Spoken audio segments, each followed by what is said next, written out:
আসসালামু আলাইকুম প্রিয় অষ্টম শ্রেণীর শিক্ষার্থীরা, আশা করি তোমরা সবাই খুব ভালো আছো। তো অষ্টম শ্রেণীর আইসিটি তৃতীয় অধ্যায়ের দ্বিতীয় পর্বে তোমাদের সবাইকে জানাই শুভেচ্ছা এবং স্বাগতম। সাথে আছি আমি Mohammad Rajib from skill hub Bangladesh. আজকের এই পর্বে আমরা পাঠ 17 পাঠ 17 এবং 18 নিয়ে আলোচনা করব। পাঠ কত? 17 এবং 18 নিয়ে আলোচনা করব। তো আর দেরি কেন, চলো শুরু করি।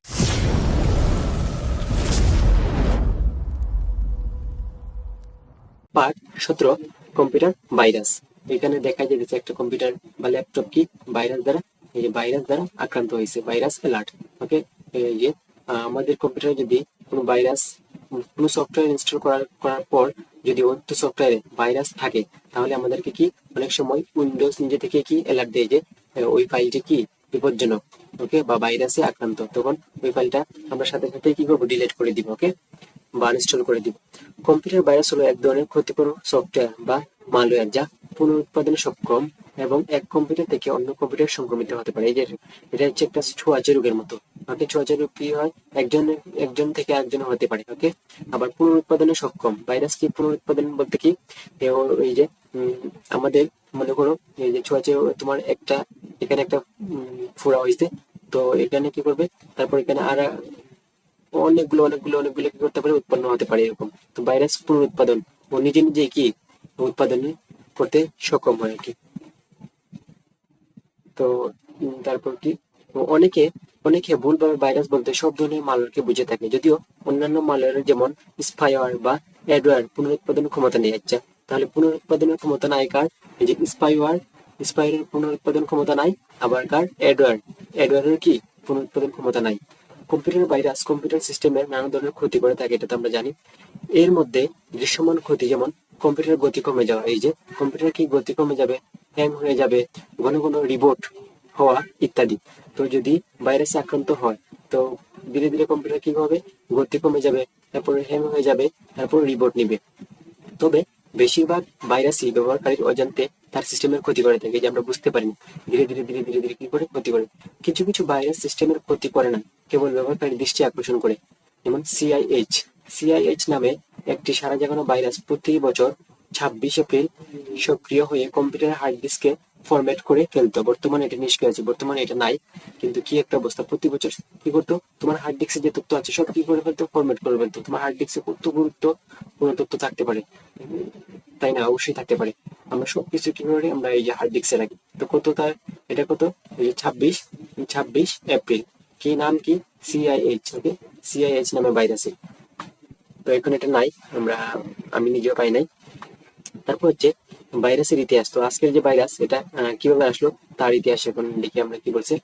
কম্পিউটার ভাইরাস প্রোগ্রাম লেখার অনেক আগে 1949 সালে কম্পিউটার বিজ্ঞানী জন বন নিউম্যান, এই যে আধুনিক কম্পিউটার জনক বলা হয় কাকে, জন বন নিউম্যান কি কি বলা হয়, এই যে আধুনিক কম্পিউটার জনক, আধুনিক আধুনিক কম্পিউটার জনক, কম্পিউটারের আধুনিক কম্পিউটারের জনক কাকে বলা হয়, আধুনিক কম্পিউটার জনক বলা হয় জন বন নিউম্যানকে। শুধু যদি বলে যে কম্পিউটার জনককে, তাহলে শুধু কম্পিউটার জনক হচ্ছে এই যে চার্লস। শুধু কম্পিউটার জনক বললে আমরা দিব চার্লস বেবেজ। ওকে, চার্লস বেবেজ। কিন্তু যদি বলে যে আধুনিক কম্পিউটার জনককে, তখন আমরা বলবো জন বন নিউম্যান। আর কম্পিউটার আবিষ্কার করে হায়ার্ড আইকিন। ওকে, কম্পিউটার আবিষ্কার করে হায়ার্ড আইকিন, আইকিন নামের একজন ব্যক্তি। তো এই তিনটা প্রশ্ন অবশ্যই মনে রাখবা। কম্পিউটারের জনক বললে দিবা কি, চার্লস বেবেজ। কম্পিউটারের আবিষ্কারক, ওকে, কম্পিউটার আবিষ্কারক বললে দিবা আইকিন।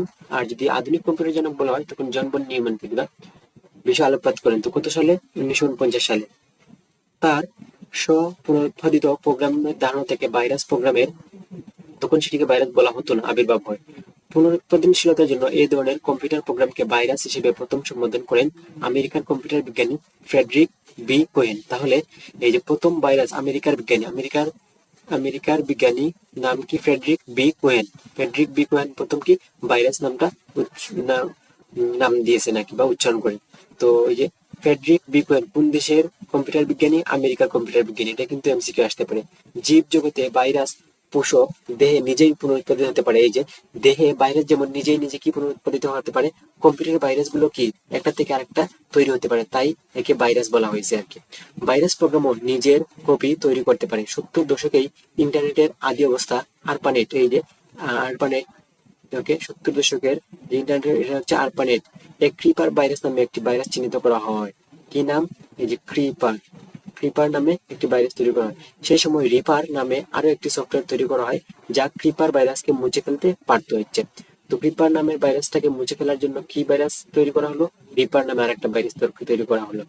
সেই সময় যেখানে ভাইরাসের জন্ম হতো সেখানে সেটি সীমাবদ্ধ থাকতো। ওকে, তো যেখানে ভাইরাস তৈরি হতো এখানে কি এটা সীমাবদ্ধ থাকতো। তারপরের কাহিনী কি বলছে? পরের কাহিনী বলছে যে 1982 সালে এল ক্লোনার ফ্লপ ডিস্ক ব্যবহারের মাধ্যমে সারা পৃথিবীতে ছড়িয়ে পড়ে। ওকে, এলক ক্লোনার, ওকে, এটা কি? তবে ভাইরাসের বিধ্বংসী আচরণ প্রথম প্রকাশিত হয় ব্রেইন ভাইরাসের মাধ্যমে। এই যে কোন ভাইরাসের মাধ্যমে? ব্রেইন ভাইরাসের মাধ্যমে। 1900 কত সালে? 86 সালে। পাকিস্তানি দুই ভাই লাহোরে এই ভাইরাস, ব্রেইন ভাইরাসটাকে কোন কোন দেশের ব্যক্তিরা তৈরি করে? এটা হচ্ছে পাকিস্তানের ব্যক্তিরা। ওকে, কোথায়? লাহোরে। ওকে, এরপর থেকে প্রতি বছরই সারা বিশ্বে অসংখ্য ভাইরাসের সৃষ্টি হয়। বিশ্বের ক্ষতিকর ভাইরাস ও মালের মধ্যে উল্লেখযোগ্য হলো ব্রেইন, তারপর হচ্ছে ভিয়েনা, জেরুজালেম, এই যে জেরুজালেম, এগুলা ping pong, Michelangelo, dark avengers, CIH, Chernobyl. তারপর হচ্ছে এই যে কয়েকটা ভাইরাস, এগুলো অবশ্যই অবশ্যই কি মনে রাখবা, মুখস্থ রাখবা এমসিকিউর জন্য। ওকে, তারপর হচ্ছে ভাইরাসের প্রকারভেদ। তো ভাইরাস পুনরুৎপাদনের জন্য যে কোনো প্রোগ্রামকে অবশ্যই তার কোড চালাতে এবং মেমোরিতে লিখতে সক্ষম হতে হয়। অর্থাৎ তুমি যে পুনরুৎপাদনের জন্য যে কোনো প্রোগ্রামকে অবশ্যই তার কোড চালাতে বা রান করতে এবং মেমোরিতে লিখতে হয়। তো লেখার জন্য অবশ্যই স্টোরেজ দরকার। স্টোরেজ, এই যে মেমোরি, স্টোরেজ মানে মেমোরি। যেহেতু কেউ জেনে শুনে কোনো ভাইরাস প্রোগ্রাম চালাবে না, সেহেতু ভাইরাস তার উদ্দেশ্য পূরণে একটি সহজ পদ্ধতি বেছে নেয়। মানে ভাইরাস যারা তৈরি করে ওরা জানে কি যে ওরা যদি জেনে যায়, ব্যবহারকারীরা যদি জেনে যায় এটা ভাইরাস, তাহলে ওই ফাইল বা রান করবে না বা ব্যবহার করবে না বা কম্পিউটার রাখবে না। তাই একটি পদ্ধতি বেছে নেয়। যে সকল প্রোগ্রাম ব্যবহারকারী নিয়মিত চালিয়ে থাকেন, যে লেখালেখি সফটওয়্যার, সেগুলো কার্যকরী ফাইলের পেছনে ভাইরাসটি নিজের কোড ঢুকিয়ে দেয়। যখন কোনো ব্যবহারকারী ওই কার্যকর ফাইলটি চালায় তখন ভাইরাস প্রোগ্রামটি সক্রিয় হয়ে যায়। ও কি মনে করে তোমার তোমার তোমার একটা ফাইল আছে, এটা হচ্ছে তোমার ফাইল। ও কি করবে? মনে করো ও কিন্তু দেখবে তুমি, ও চুপি চুপি তোমাকে কি করবে? সারাক্ষণ তোমাকে পর্যবেক্ষণ করবে তুমি কখন তোমার এই যে কাজের ফাইলটা রান করবা। যখন তুমি কাজের ফাইলটা রান করবে ও তখনই কি এই ফাইলের ভিতরে প্রবেশ করে তোমার কাজে কি করবে? এই যে ত্রুটি ঘটাবে বা তোমাকে সঠিকভাবে কাজ করতে দিবে না। এই কথাটা এখানে বলা হয়েছে।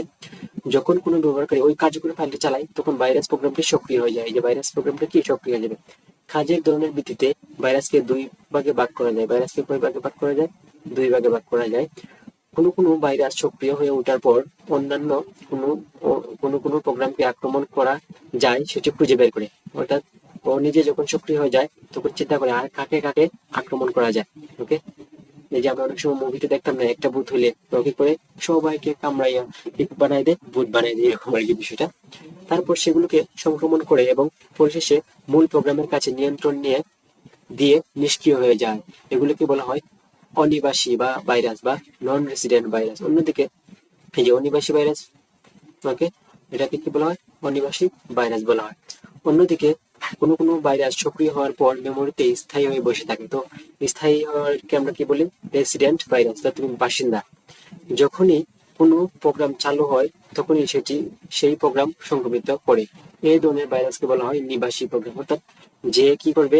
তোমার কম্পিউটারে বসবাস করবে স্থায়ীভাবে, সেটাই হচ্ছে কি নিবাসী ভাইরাস।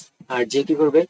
চলে যাবে, ওকে, তখন তাকে আমরা কি বলবো? অনিবাসী। ওকে, বাসী আর অনিবাসী। ওকে, এটা আমার ডিস্টার্ব দিতেছে, এখানে একটু রিলোড দিয়ে দিকে ডিস্টার্ব দিতেছে।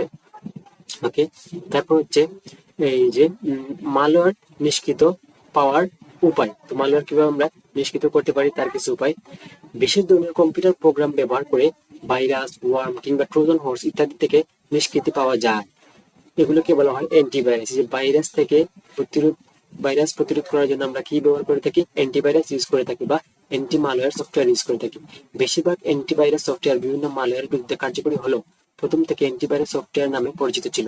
ওকে, মানে এখানে বিষয়টা হচ্ছে যে যে এই যে মালওয়্যার এবং ভাইরাস কিন্তু এক জিনিস না। ওকে, মালওয়্যারের প্রকারভেদ হচ্ছে কি একটা ভাইরাস।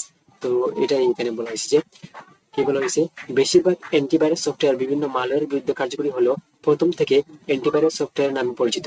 বাজারে প্রচলিত প্রায় সকল অ্যান্টিভাইরাস সফটওয়্যার ভাইরাস সহ অন্যান্য মালওয়্যারের বিরুদ্ধে কাজ করে। ভাইরাস সহ অন্যান্য মালওয়্যারের বিরুদ্ধে কাজ করে। সকল ভাইরাস প্রোগ্রামের কিছু সুনির্দিষ্ট ধরন বা প্যাটার্ন আছে। ওকে, মানে যে আমরা তো তিনটা পড়লাম, যে ভাইরাস কিভাবে কাজ করে, তারপর হচ্ছে ট্রোজান কিভাবে কাজ করে, তারপর ওয়ার্ম কিভাবে কাজ করে, ভাইরাসগুলো তো অবশ্যই প্যাটার্ন এবং ধরন রয়েছে। অ্যান্টিভাইরাস সফটওয়্যার এই সকল প্যাটার্নের একটি তালিকা সংরক্ষণ করে। ওকে, সাধারণত গবেষণা করে এই তালিকা তৈরি করা হয়। যখন অ্যান্টিভাইরাস সফটওয়্যারকে কাজ করতে দেওয়া হয়, তখন সেটি কম্পিউটার সিস্টেমের বিভিন্ন ফাইলে বিশেষ নকশা খুঁজে বের করে এবং তার নিজস্ব তালিকার সঙ্গে তুলনা করে। যদি এটি মিলে যায় তাহলে এটি ভাইরাস হিসেবে শনাক্ত করে। অর্থাৎ ওই যে অ্যান্টিভাইরাস গুলো তৈরি করা হয়েছে এমন ভাবে কি, যখন ও কি করবে, খুঁজতে থাকবে, যখন ওর ওর প্যাটার্নের সাথে মিল না পাবে, ও ওই ফাইলটাকে বা ও ওই জিনিসটাকে কি ভাইরাস নামে কি শনাক্ত করবে। বেশিরভাগ ভাইরাস এই যে বেশিরভাগ ভাইরাস কেবল কার্যকরী ফাইলকে সংক্রমিত করে, কাজেই সেগুলোকে পরীক্ষা করেই অনেকখানি আগানো যায়। তবে এই পদ্ধতির একটা বড় ত্রুটি হলো তালিকাটি নিয়মিত হালনাগাদ না হলে ভাইরাস শনাক্ত করা কঠিন হয়ে পড়ে। সেজন্য অনেক অ্যান্টিভাইরাস সফটওয়্যার কম্পিউটারের সকল প্রোগ্রামের আচরণ পরীক্ষা করে ভাইরাস শনাক্ত করার চেষ্টা করে। এতে সমস্যা হলো যে সফটওয়্যার সম্পর্কে অ্যান্টিভাইরাসের সফটওয়্যারটির আগে থেকে জানে না, সেটিকে ভাইরাস হিসেবে চিহ্নিত করে, যা ক্ষতিকর। এই যে এটা খুবই মারাত্মক, যা কি ক্ষতিকর। মনে করো তোমার ওই অ্যান্টিভাইরাসের মধ্যে কয়েকটা সফটওয়্যার দেওয়া হলো যেগুলোর মধ্যে ভাইরাস থাকলেও কি শনাক্ত করতে পারবে, কিন্তু তুমি তো কাজের প্রয়োজনে এখন নতুন একটা সফটওয়্যার ইনস্টল দিলা, এখন এটার তো ভাইরাস থাকতে পারে না, কিন্তু ও কি করবে, এই যে সে ভাইরাস হিসেবে চিহ্নিত করে, তখন ওই ফাইলটাকে কি ও ভাইরাস হিসেবে শনাক্ত করবে। এই যে আবার যদি পড়ি, এতে সমস্যা হলো যে সফটওয়্যার সম্পর্কে অ্যান্টিভাইরাস সফটওয়্যারটি আগে থেকে জানে না, সেটিকে ভাইরাস হিসেবে চিহ্নিত করে। যেটিকে ও জানবে না, ওখানে এটা একটা ভালো সফটওয়্যার, আমি তো আমার কাজের জন্য এটা আমি ইনস্টল দিছি, ও এটাকে কি মনে করবে, ভাইরাস মনে করবে। ওকে, সেটিকে ভাইরাস হিসেবে চিহ্নিত করে, যা ক্ষতিকর, অবশ্যই এটা ক্ষতিকর। এই কারণে বিশ্বের জনপ্রিয় অ্যান্টিভাইরাস সফটওয়্যারগুলোর প্রথম পদ্ধতি ব্যবহার করে থাকে। অ্যান্টিভাইরাস সফটওয়্যারের মধ্যে জনপ্রিয় কয়েকটি হলো নর্টন, অ্যাভাস্ট, পান্ডা, কাসপারস্কি। এই যে আমি এটা একবার ইউজ করছি, আমি মোটামুটি 2 বছর না 1 বছর একটানা এটা ইউজ করছি। মাইক্রোসফট সিকিউরিটি, এজেন্সিয়াল, মাইক্রোসফট ডিফেন্ডার ইত্যাদি, যে কয়েকটা অ্যান্টিভাইরাস সফটওয়্যার নাম অবশ্যই মুখস্থ করবা। একটা হচ্ছে কি নর্টন, অ্যাভাস্ট, পান্ডা, কাসপারস্কি। যে পান্ডা আর কাসপারস্কি, এটা আমরা বাজারে বা বিভিন্ন কম্পিউটার দোকানে গেলেই এই ভাইরাসগুলো মানে অ্যান্টিভাইরাসগুলো আগে ওরা দেখাবে বা এগুলোর কথা ওরা বেশি বলবে। তারপর হচ্ছে তারপর কি উম, তারপর দেখি, তারপর হচ্ছে কি এখানে একটা দলগত কাজ এবং নতুন শব্দ, এগুলো নিয়ে আমরা আলোচনা করব। তো এই যে 17 আর কি দলগত কাজ কি বলছে, যে কম্পিউটার ভাইরাস আক্রান্ত হলে কি করা উচিত, দলে আলোচনা করে বর্ণনা করো। অবশ্যই তোমরা সহপাঠীরা মিলে এবং শ্রেণী শিক্ষকের সহায়তায় এই কাজগুলো করবা। আমি সিম্পল একটা আনসার এখানে দিতেছি। কম্পিউটার ভাইরাস থেকে নিষ্কৃতি পাওয়ার উপায় সম্পর্কে জানতে পারা। ওকে, কম্পিউটার ভাইরাস হচ্ছে এক ধরনের বিপত্তি সৃষ্টিকারী ক্ষতিকর প্রোগ্রাম, যা অসৎ উদ্দেশ্যে তৈরি করা হয়। এই যে অসৎ উদ্দেশ্যে তৈরি করা হয়। বিভিন্ন ধরনের কম্পিউটার প্রোগ্রাম ব্যবহার করে ভাইরাস, ওয়ার্ম কিংবা ট্রোজান হর্স ইত্যাদি থেকে নিষ্কৃত পাওয়া যায়। এগুলোকে বলা হয় অ্যান্টিভাইরাস বা অ্যান্টি মালওয়্যার সফটওয়্যার। তো ভাইরাস থেকে রক্ষার জন্য আমরা কি ইউজ করি, অ্যান্টিভাইরাস বা অ্যান্টি মালওয়্যার সফটওয়্যার ইউজ করি। কম্পিউটার ভাইরাস আক্রান্ত হলে অ্যান্টি মালওয়্যার সফটওয়্যার ব্যবহার করা উচিত। ওকে, কারণ সকল ভাইরাস প্রোগ্রামের কিছু সুনির্দিষ্ট ধরন বা প্যাটার্ন রয়েছে। অ্যান্টিভাইরাস সফটওয়্যার এই সকল প্যাটার্নের একটি তালিকা সংরক্ষণ করে। যখন অ্যান্টিভাইরাস সফটওয়্যারকে কাজ করতে দেওয়া হয়, তখন সেটি কম্পিউটার সিস্টেমের বিভিন্ন ফাইলের বিশেষ নকশা খুঁজে বের করে এবং তার কাছে নিজস্ব তালিকার সঙ্গে তুলনা করে। যদি এটি মিলে যায় তাহলে এটিকে ভাইরাস হিসেবে শনাক্ত করে ক্ষতিকর প্রোগ্রামটিকে মুছে ফেলে। এই যে খুব সুন্দর একটা কাজ।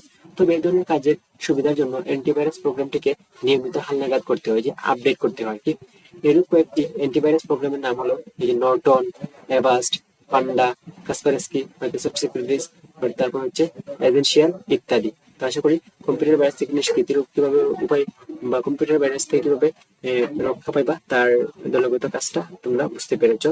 তারপর হচ্ছে যে নতুন শব্দ, প্রথম শব্দ হচ্ছে রিবোট। কম্পিউটার বা ডিভাইস বন্ধ না করে পুনরায় চালু করার প্রক্রিয়াকে রিবোট বলে। এই যে এটা মোবাইলের ক্ষেত্রে হইতে পারে, কম্পিউটার বা ডিভাইস বন্ধ না করে পুনরায় চালু করার প্রক্রিয়াকে রিবোট বলা হয়। তো রিবোট এবং রিস্টার্ট, ওকে, কম্পিউটার হ্যাং হলে রিস্টার্ট দেওয়া, এটাই কি রিবোট। তো সামান্য পার্থক্য আছে রিবোট এবং রিস্টার্টের মধ্যে, এটা আপাতত না জানলে হবে। তারপর হচ্ছে অনিবাসী ভাইরাস, এটা যেটা বাস করে না। যে ভাইরাস কম্পিউটার মেমোরিতে স্থায়ীভাবে অবস্থান না করে নির্দিষ্ট ফাইল আক্রান্ত করে কাজ সম্পন্ন করে তাকে অনিবাসী ভাইরাস বলে। Direct action virus. তাহলে আবার বলি, অনিবাসী ভাইরাস কি? যে ভাইরাস কম্পিউটার মেমোরিতে স্থায়ীভাবে অবস্থান না করে নির্দিষ্ট ফাইল আক্রান্ত করে কাজ সম্পন্ন করে তাকে অনিবাসী ভাইরাস বলে। তারপর হচ্ছে নিবাসী ভাইরাস কি? কম্পিউটারে স্থায়ীভাবে থাকবে। যে ভাইরাস কম্পিউটার মেমোরিতে কম্পিউটার অবস্থান করে ফাইল ও প্রোগ্রামে আক্রান্ত করে তাকে নিবাসী ভাইরাস বলে, যেমন সিএম জে ভাইরাস। তারপর নতুন শব্দ কি? এই তো এখানে তো নতুন শব্দ খুব কম ছিল। তারপর কি আমরা এখন পড়বো পার্ট 18। পার্ট 18 থেকে বলছে যে অনলাইন পরিচয় ও নিরাপত্তা। অবশ্যই আমাদের কি অনলাইনে পরিচয় এবং নিরাপত্তা, যেহেতু আমরা অনলাইনে আমাদের যদি কোনো কিছু অ্যাকাউন্ট থাকে তাহলে আমাদের অবশ্যই কি নিরাপত্তার প্রয়োজন আছে। এবং আমার ফেসবুক আইডি বলে যাই বলে সেখানে আমার রিয়েল তথ্য দেওয়াই উচিত। ওকে, তো অবশ্যই এগুলা সম্পর্কে আমাদের ধারণা থাকা উচিত। ওকে, মনে করো এটা তুমি, তো তুমি অবশ্যই তোমার নাম ব্যবহার করো প্রথমেই। আর যদি পরিচিত হয় তাহলে অবশ্যই তুমি তোমার একটা ছবি দিবা, এটা ফেসবুকের ক্ষেত্রে বলতেছি। তাহলে তোমার পরিচিত যারা আছে তারা তোমাকে চিনবে। এখন এটা তুমি নাম দিছো হচ্ছে স্বপ্নের রাজকুমার, অথবা দিছো যে অবুজ বালিকা, এন তেন নাম দিছো, আবার পিকচার দিছো অন্য একটা মেয়ে বা সুন্দর একটা কোনো কিছু, তখন কিন্তু আমার কোনো চেনার কোনো উপায় নাই এটা যে তুমি, বা তুমি যে প্রকৃত ব্যক্তিকে, এটা আমি চিনবো না। আবার মনে করো উনি একজন ব্যক্তি, ও হচ্ছে একটা হচ্ছে, ও মনে করো কি, ও মনে করো ছেলে, কিন্তু নাম দিছে যে আনিকা। ওকে, আনিকা, আনিকা তাবাসুম বা এরকম সামথিং। ওকে, বা হচ্ছে স্বপ্নের পথের প্রতীক। ওকে, এরকম নামও থাকে যে পথের প্রতীক। এখন তুমি ওর সাথে তুমি আসলে মেয়ে বুঝে ওর সাথে অনেক সময় কথা বললা, তোমরা দুজন বন্ধু হয়ে গেছো, কিন্তু অবশেষে ফাইনালি কোনো একদিন জানতে পারলে ও ছেলে। বিষয়টা কি অদ্ভুত না? অবশ্যই অদ্ভুত। তো অবশ্যই আইডেন্টিটি যাই করো অনলাইনে, যার সাথে যাই করো, সঠিক তথ্য বা আইডেন্টিটি জেনে নিবা। আবার আমরা সবকিছু অনলাইনে আবার সবকিছু শেয়ার করা ঠিক না। ওকে, মোট কথা অনলাইন ইউজ করাই ঠিক না বর্তমান যুগে। ওকে, তারপর কি বলছে যে যত দিন যাচ্ছে মানুষ তত বেশি ইন্টারনেট ব্যবহার করছে। ইন্টারনেটে শারীরিক উপস্থিতির প্রয়োজন হয় না, এমনকি মোবাইল ফোনে যেমন কণ্ঠস্বর শুনে পরিচয় সম্পর্কে নিশ্চিত হওয়া যায়, সেভাবে নিশ্চিত হওয়ার সুযোগও নেই, অবশ্যই নেই। তবে ইন্টারনেট বা অনলাইনে বেশিরভাগ ব্যবহারকারী একটি স্বতন্ত্র সত্তা তুলে দেন, এটি সামাজিক যোগাযোগ সাইট, ব্লগ কিংবা ওয়েবসাইটের ব্যক্তিকে প্রকাশ করে। এই যে এটা বলছি আমি, এটাই। তারপর কি বলছে যে এটিকে এক ধরনের অনলাইন পরিচয় বলা যেতে পারে। অনেক ব্যক্তি অনলাইনে নিজের প্রকৃত নাম ব্যবহার করলেও অনেকেই আবার ছদ্ম নাম পরিচয় ব্যবহার করে থাকেন। অনেকে আবার প্রকৃত বা ছদ্ম কোনো পরিচয় প্রকাশ করে না। এই যে অনলাইনে কত ধরনের তামাশা আছে, এগুলা অনলাইন যারা ইউজ করে, বা ফেসবুক, স্পেশালি ফেসবুক এবং টুইটার যারা ইউজ করে, তারা এগুলো খুব ভালোভাবে বুঝতে পারে। তোমাদের যদি থাকে তাহলে তোমরা অবশ্যই কিছু নমুনা অলরেডি দেখতে পাইতেছো আশা করি। যদি কোনো ব্যক্তি অনলাইন পরিচিত থেকে তাকে বাস্তব জীবনে চেনা যায়, তবে সেটি হয় বিশ্বাস জ্ঞাপক। আর যদি কারো অনলাইন পরিচিত থেকে প্রকৃত ব্যক্তিকে শনাক্ত করা না যায়, তবে তার পরিচিতিকে সন্দেহভাজন হিসেবে বিবেচনা করা হয়। একজন ব্যক্তির অনলাইন পরিচিতি নিম্নোক্ত পরিচয় জ্ঞাপকের যে কোনো একটি বা তাদের সমন্বিত হতে পারে। এই যে একটা ইমেল, অবশ্যই তোমার নির্দিষ্ট একটা ইমেল থাকবে। ইমেলের মাধ্যমে তুমি কি সামাজিক যোগাযোগের অ্যাকাউন্টটা খুলবা, বা মোবাইলের মাধ্যমে মোবাইলের ফোন নাম্বার দিয়েও তুমি খুলতে পারো। ওকে, একটা ইমেল অথবা ফোন নাম্বার, এগুলো অবশ্যই হাইড করে রাখবা।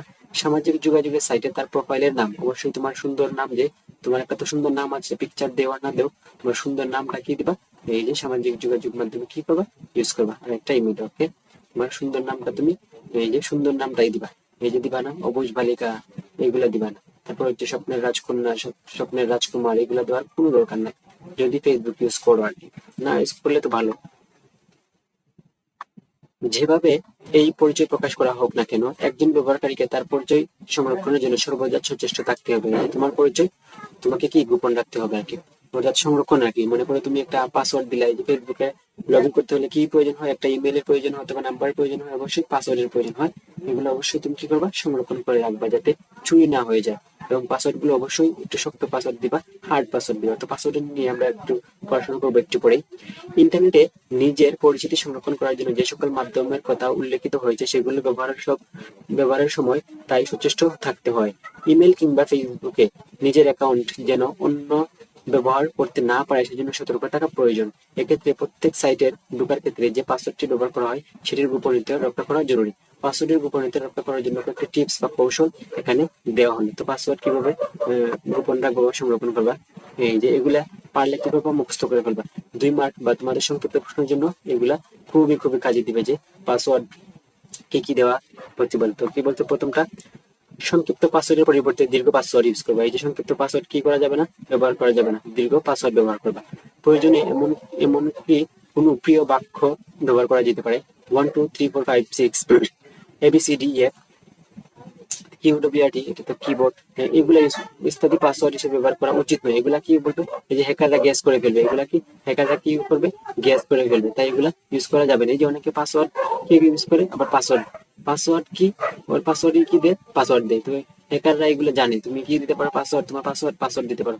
তুমি পাসওয়ার্ডের সাথে তোমার 1 4 3 অ্যাড করতে পারো, বা হচ্ছে তোমার জন্মের সাল অ্যাড করতে পারো, তোমার জন্মের দিন অ্যাড করতে পারো। তো এগুলো হ্যাকার জানে, তো এগুলা থেকে বিরত থাকবে। ওকে, 2 নম্বর কি বলছে, বিভিন্ন ধরনের বর্ণ ব্যবহার করে, অর্থাৎ কেবল ছোট হাতের অক্ষর ব্যবহার না করে বড় হাতের এবং ছোট হাতের বর্ণ ব্যবহার করে। এই যে কেবল ছোট হাতের অক্ষর ব্যবহার না করে কি করবা, যে বড় হাতের অক্ষর ইউজ করবা, আবার কি অর্থাৎ ক্যাপিটাল লেটার এবং স্মল লেটার দুইটাই ইউজ করবা। ক্যাপিটাল লেটার এবং small letter, capital letter small letter দুইটাই ইউজ করবা।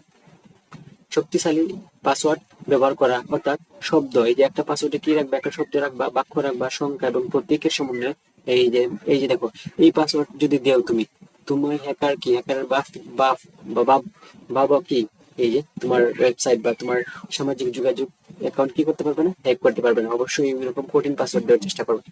এই যে একটা ক্যাপিটাল, এই যে ক্যাপিটাল লেটার, তারপর হচ্ছে সংখ্যা, তারপর হচ্ছে স্মল লেটার, তারপর হচ্ছে স্পেশাল ক্যারেক্টার, এই যে তারপর এর দ্বারা এইগুলা দিবা। ওকে, তারপর 4 নম্বর কি, বেশিরভাগ ওয়েবসাইটে পাসওয়ার্ডের শক্তিমত্তা যাচাইয়ের সুযোগ থাকে। নিয়মিত যে সুযোগ কাজে লাগিয়ে পাসওয়ার্ডের শক্তিমত্তা যাচাই করা এবং শক্তিমত্তা কম হলে তা বাড়িয়ে নেওয়া। যে অনেক সময় আমরা যদি দুর্বল পাসওয়ার্ড দেই, সাপোজ 1 2 3 4, ওকে, এই পাসওয়ার্ড দিলে ওরা বলেই দেয় যে পাসওয়ার্ড ইজ উইক, তো বলে দেয় যে পাসওয়ার্ডটাকে স্ট্রং দেওয়ার জন্য। তো অবশ্যই আমরা স্ট্রং করবো কিভাবে, এই যে একটা কি দিব, স্মল লেটার, ক্যাপিটাল লেটার, সংখ্যা, স্পেশাল ক্যারেক্টার, এগুলার সমন্বয়ে। 5, অনেকেই সাইবার ক্যাফে, ইউনিয়ন, তথ্য সেবা কেন্দ্র ইত্যাদিতে অনলাইনে সেবা গ্রহণ করে থাকেন। এরূপ ব্যবহারের ক্ষেত্রে আসন থেকে পূর্বে অ্যাকাউন্ট সাইট থেকে লগ আউট করতে হবে। যে তুমি সাপোজ মনে করো তোমার বন্ধুর মোবাইল দিয়ে তোমার ফেসবুকে লগ ইন করছো, তোমার বন্ধুর মোবাইল দিয়ে তোমার ফেসবুকে লগ ইন করছো, তো অবশ্যই বন্ধুর এখানে তোমার ফেসবুকে যখন তুমি বের হয়ে আসবা, বন্ধুর কাছ থেকে যখন চলে আসবা, তখন অবশ্যই কি লগ আউট করবা। এইটাই কারণ তোমার তথ্যের সিকিউরিটি থাকবে না আর কি। তো যদি আমরা ক্যাফে, ইউনিয়ন তথ্য বা যে কোনো এই যে অনলাইন কাজের সময় যদি অন্যের কম্পিউটারে আমাদের তথ্য দিয়ে লগ ইন করি, তাহলে অবশ্যই আমরা সাথে সাথে লগ আউট করে আসবো। ওকে, তারপর হচ্ছে অনেকে পাসওয়ার্ড ম্যানেজার ব্যবহার করে, যেমন লাস্ট পাস, কি পাস ইত্যাদি, এগুলো ব্যবহার করা যেতে পারে। এইগুলা তোমরা ব্যবহার করে দেখতে পারো। 7 নম্বর, নিয়মিত পাসওয়ার্ডের পরিবর্তন অভ্যাস করা। এই অভ্যাসটা আমি করি না, কিন্তু আসলে এটা অভ্যাস করা মানে করা উচিত। আমার একটা পাসওয়ার্ডে আমি এই যে 2017 থেকে এখন কত 2026, আমি এখনো একটা পাসওয়ার্ড ইউজ করতেছি। পাসওয়ার্ড তো বলা যাবে না, ওকে, তো এগুলা করা যাবে না, নিয়মিত কি পাসওয়ার্ড চেঞ্জ করতে হবে। তারপর কি বলছে যে কম্পিউটার হ্যাকিং, এই যে এখানে দেখতে পারতেছো এই যে হ্যাকড, এই কম্পিউটার একটা কি হয়ে গেছে, হ্যাকড হয়ে গেছে। ওকে, হ্যাকিং বলতে বোঝানো হয় সংশ্লিষ্ট কর্তৃপক্ষ বা ব্যবহারকারী বিনা অনুমতিতে, এটা আমরা আগে পড়ছি, বিনা অনুমতিতে কম্পিউটার সিস্টেম বা নেটওয়ার্কে প্রবেশ করা। যারা এই কাজ করে তাদেরকে বলা হয় হ্যাকার। কম্পিউটার হ্যাকার বা হ্যাকার, নানাবিধ কারণে একজন হ্যাকার অন্যের কম্পিউটার সিস্টেম, নেটওয়ার্ক বা ওয়েবসাইটে অনুপ্রবেশ করতে পারে। এর মধ্যে অসৎ উদ্দেশ্য, অর্থ উপার্জন, হ্যাকিং এর মাধ্যমে কখনো কখনো প্রতিবাদ কিংবা চ্যালেঞ্জ করা, ব্যক্তি বা প্রতিষ্ঠানকে ক্ষতিগ্রস্ত করা, হ্যায় প্রতিপন্ন করা, নিরাপত্তা বিঘ্নিত করা ইত্যাদির বিষয় অন্তর্ভুক্ত থাকে। তবে তবে অনেক কম্পিউটার নিরাপত্তা বিশেষজ্ঞ হ্যাকারদের ক্র্যাকার হিসেবে চিহ্নিত করতে পছন্দ করে। ওকে, তো যারা কম্পিউটার স্পেশালিস্ট তারা কি করে, যারা যে কম্পিউটার নিরাপত্তা বিশেষজ্ঞ হ্যাকারদের যে ক্র্যাকার হিসেবে চিহ্নিত করতে পছন্দ করে। ওকে, তারা ক্র্যাকার ডাকে। তবে বিশ্বব্যাপী কম্পিউটার সিস্টেম, নেটওয়ার্ক বা ওয়েবসাইটে বিনা অনুমতিতে প্রবেশকারীকে সাধারণত সবাই হ্যাকারই বলে। সাধারণত আমরা যারা সাধারণ মানুষ আছি তাদেরকে আমরা হ্যাকারই বলে থাকি যখন আমাদের তথ্য চুরি করে কেউ। কিন্তু যারা কম্পিউটার বিশেষজ্ঞ, নিরাপত্তা বিশেষজ্ঞ আছে, তারা হ্যাকারকে কি বলে ডাকে? ক্র্যাকার বলে ডাকে। ওকে, তারপর কি বলা হয়েছে? হ্যাকার সম্প্রদায় নিজেদেরকে নানান দলে ভাগ করে থাকে। তো যে হ্যাকারদের কি থাকে? একটা সম্প্রদায় থাকে। এদের মধ্যে রয়েছে white hat hacker, black hat hacker আর হচ্ছে গ্রে হ্যাট হ্যাকার। তো এখানে 3 ধরনের হ্যাকারের কথা বলা হয়েছে। হোয়াইট হ্যাট হ্যাকাররা কোনো সিস্টেমের উন্নতির জন্য সেটির নিরাপত্তার ছিদ্রসমূহ খুঁজে বের করে। অর্থাৎ একটি ওয়েবসাইটে যদি কোনো ভুল ত্রুটি থাকে, তখন এটা কি যে নিরাপত্তার জনিত সমস্যা আছে, এটা কি খুঁজে বের করবে। এদেরকে এথিক্যাল হ্যাকারও বলা হয়। তো হোয়াইট হ্যাট হ্যাকারকে কি এথিক্যাল হ্যাকারও বলা হয়। অন্যদিকে ব্ল্যাক হ্যাট হ্যাকারগণ অসৎ উদ্দেশ্যে অনুপ্রবেশ করে থাকে। ওকে, এটা আশা করি বুঝতে পেরেছো। ব্ল্যাক হ্যাট হ্যাকারের কি অসৎ উদ্দেশ্য প্রবেশ করে এবং ক্ষতি সাধন করবে। বিশ্বের বিভিন্ন দেশে হ্যাকিং অপরাধ হিসেবে গণ্য করা হয়। যে বিশ্বের বিভিন্ন দেশে হ্যাকিংকে কি অপরাধ হিসেবে গণ্য করা হয়। বাংলাদেশে এটি অপরাধ। অর্থাৎ হ্যাকিং কি এক ধরনের হ্যাকিং কি এক ধরনের অপরাধ। সাইবার সুরক্ষা অধ্যাদেশ 2025 অনুসারে কেউ যদি হ্যাকিং এর মতো অপরাধ করে, তাহলে তাকে সর্বোচ্চ 5 বছর পর্যন্ত জেল অথবা সর্বোচ্চ 50 লাখ টাকা জরিমানা অথবা উভয় শাস্তি দেওয়া যেতে পারে। তো 5 বছর পর্যন্ত জেল অথবা সর্বোচ্চ 50 লাখ টাকা জরিমানা অথবা উভয় শাস্তি দেওয়া যেতে পারে। এখন আমরা দলগত কাজগুলো করবো, আর এই যে নতুন শব্দ হ্যাকিং এবং হ্যাকার পড়বো। যদি হ্যাকিং এবং হ্যাকার সম্পর্কে আমাদের আইডিয়া আছে, তাও একটু পড়ে নিব। এই যে পাঠাটা কি দলগত কাজ কি বলছে? মালওয়্যার ভাইরাস হ্যাকিং এর মধ্যে পার্থক্য দলে আলোচনা করে বর্ণনা করো। তো এই যে এখানে আলোচনা করা আছে এই যে মালওয়্যার, তারপর হচ্ছে ভাইরাস, তারপর হচ্ছে হ্যাকিং। মালওয়্যার কি? মালওয়্যার হলো এমন ক্ষতিকর সফটওয়্যার যা কম্পিউটার সিস্টেমের ক্ষতি করে। এই যে মালওয়্যার কি করে? কম্পিউটার সিস্টেমের ক্ষতি করে। মালওয়্যার কি করে? কম্পিউটার সিস্টেমের ক্ষতি করে থাকে। ওকে, মালওয়্যার কি করে থাকে? কম্পিউটার সিস্টেমের কি করে থাকে? কম্পিউটার সিস্টেমের ক্ষতি করে থাকে। ওকে, তারপর কি? এই যে ভাইরাস হলো এক ধরনের ক্ষতিকর প্রোগ্রাম যা অন্য ফাইলের সাথে যুক্ত থাকে। হ্যাকিং হলো অনুমতি ছাড়া কম্পিউটার বা নেটওয়ার্কে প্রবেশ করার প্রক্রিয়া। তারপর কি? মালওয়্যার কি নিজে থেকেই নেটওয়ার্কের মাধ্যমে ছড়িয়ে পড়ে, আর ব্যবহারকারীর সাহায্যে পেন ড্রাইভ, সিডি, ডিভিডি ইত্যাদির মাধ্যমে ছড়ায় কি ভাইরাস। কোনো ব্যক্তি ইচ্ছাকৃতভাবে সিস্টেম বা নেটওয়ার্কে প্রবেশ করে। তারপর একটা হচ্ছে সিস্টেমের স্বাভাবিক কাজে ব্যাহত করে, তথ্য চুরি করে, ফাইল ও সফটওয়্যার নষ্ট করে এবং সিস্টেমে অনুপ্রবেশ করে। আর এটা হচ্ছে নিরাপত্তা ব্যবস্থা ভেঙে তথ্য চুরি বা ক্ষতি করে। তো এটা হচ্ছে মালওয়্যার, ভাইরাস এবং হ্যাকিং এর দলগত কাজ। আশা করি তোমরা দলগত কাজটা সবাই মিলে সমাধান করবে। তো এখানে আরেকটা কিছু উদাহরণ দেওয়া আছে। যে মালওয়্যারের উদাহরণ কি? Trojan horse, worm, spyware, adware. আর এটা হচ্ছে boot sector virus, file virus, macro virus. আর হ্যাকিং এর তো উদাহরণ হচ্ছে, একটা হচ্ছে 3টা উদাহরণ দেওয়া তোমাদের বইয়ে। একটা হচ্ছে এই যে white hat hacker, black hat hacker, একটা হচ্ছে গ্রে হ্যাট হ্যাকার। তো নতুন শব্দগুলো আমরা জানি। হ্যাকিং এই যে অনুমতি ছাড়া কোনো কম্পিউটার, নেটওয়ার্ক বা তথ্য ব্যবস্থায় প্রবেশ করে তথ্য চুরি, পরিবর্তন বা ক্ষতি করার প্রক্রিয়াকে হ্যাকিং বলে। যেমন ওয়েবসাইটের নিরাপত্তা ভেঙে তথ্য চুরি। তারপরে হ্যাকারকে, যে ব্যক্তি হ্যাকিং করে তাকে হ্যাকার বলা হয়। যে ব্যক্তি কম্পিউটার বা নেটওয়ার্কের নিরাপত্তা ভেঙে তথ্য বা সিস্টেমে প্রবেশ করে তাকে হ্যাকার বলে। যেমন ethical hacker, black hat hacker. তো দ্যাটস ইট। এই তো ছিল পার্ট 18 এবং 19 নিয়ে আজকের আলোচনা। সো ভিডিওটা যদি ভালো লেগে থাকে, তাহলে অবশ্যই স্কিল আপ বাংলাদেশ চ্যানেলটা সাবস্ক্রাইব করে পাশে থাকবে এবং লাইক দিয়ে পরবর্তী ভিডিও পাওয়ার জন্য অপেক্ষা করতে থাকো। So thank you so much for watching this video. ভালো থাকো, সুস্থ থাকো এবং স্কিল আপ বাংলাদেশের সাথেই থাকো। আসসালামু আলাইকুম।